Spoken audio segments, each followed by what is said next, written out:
It happened at 11:39 a.m. I remember exactly where I was. I was working at a restaurant in Rosemont, Pennsylvania, and the TV was on because this was a time where we were exploring into outer space and people were watching these things. And I remember standing there watching. We were back in the kitchen because it was a big deal because now all of a sudden we were going to have 7 people go into outer space. That one of them was going to be a teacher. And people would be, wow, we're going to teach her in outer space.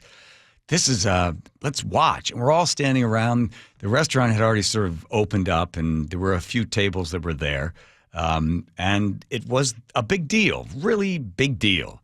And I remember watching, and everybody just, wow, look at, there it goes. And it was because we were sending what we considered to be just like citizens into outer space, right? Christina McAuliffe, the teacher, they did a bunch of stories on her. It was like, finally, we're going to send this rocket up there. Looks like a couple of the solid rocket boosters blew away from the side of the shuttle in an explosion.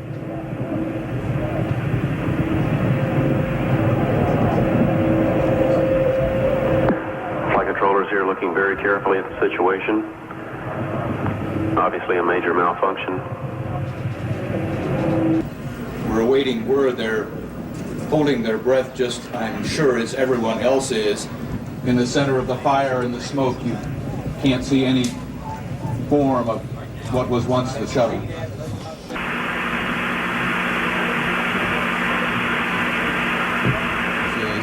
You saw it just a few moments ago, about 45 seconds after liftoff, a huge fireball in the sky. We have a report from the flight dynamics officer that the vehicle has exploded. Flight director confirms that. We are looking at checking with the recovery forces to see what can be done at this point. Yeah, it was. We stood there and just in silence. And we check back, do the, wait on the tables and stuff and go back, is there any other news on this? Ronald Reagan, President Reagan, was supposed to give the State of Union address, and they decided they would immediately shift gears. And a speech had to be written. It was going to be 648 words. It would be short. Peggy Noonan was the new kid on the block and hadn't written much at all, but she was then tasked with writing this speech. She was given 0 time to have the thing rewritten. She wanted to make it short. She knew that the president had 4 minutes to deliver this, and the world would be watching. And she needed to write it in such a way that an 8-year-old to an 18-year-old to a 50-year-old would understand it without start speaking in a way that would seem condescending to somebody that might be older. So Peggy Noonan, a young speechwriter, decides she's going to write this speech. And the most sort of interesting part of the speech is a strange coincidence. Here is Ronald Reagan's opening of the address. Ladies and gentlemen, I'd planned to speak to you tonight to report on the State of the Union. But the events of earlier today have led me to change those plans. Today is a day for mourning and remembering. Nancy and I are pained to the core by the tragedy of the Shuttle Challenger. We know we share this pain with all of the people of our country. This is truly a national loss.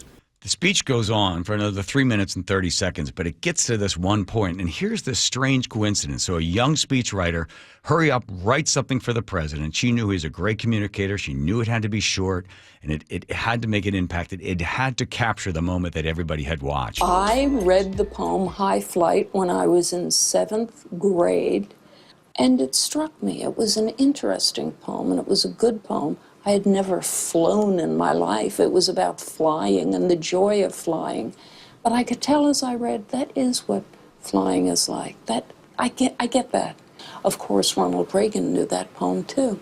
Reagan knew it for a different reason. He used to take his daughter Patty to school, and the poem High Flight was written on a stone or a plaque in front of the school.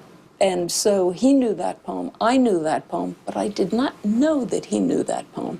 I hoped he knew it, and I hoped he'd use it. But if he didn't know that poem, he was definitely going to remove it from that speech. But indeed, he absolutely knew "Slip the Surly Bonds of Earth" and touch the face of God. The crew of the Space Shuttle Challenger honored us for the manner in which they lived their lives. We will never forget them, nor the last time we saw them this morning, as they prepared for their journey and waved goodbye, and slipped the surly bonds of earth to touch the face of God. Thank you. Isn't that amazing? So she didn't know that he knew it, but when she put it in there, she thought it might be too much, might not be enough. So it meant something to him and meant something to her, but they didn't know that they had that in common. Isn't that wild? It's incredible. She has written a book. I forget I can't remember. I read it. The name of her book that she wrote. She's still, I enjoy her, Peggy Noonan's work on Wall Street Journal every Friday. She has an interesting perspective on the country, and you get somebody with all those years of experience. But I thought there's really something. And if you watch that speech, he was the great communicator, but, for that moment, for people that needed somebody to go, well, we're going to be okay. It's as terrible as it is. They find out after, numerous reports and research that the O-rings, and this is an interesting sort of part of it as well, that the temperature outside had to be, I don't know how many degrees, in order for those O-rings to function correctly.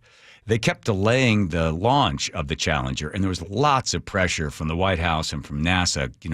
We've got to launch. It looks bad. We got to get that thing up there.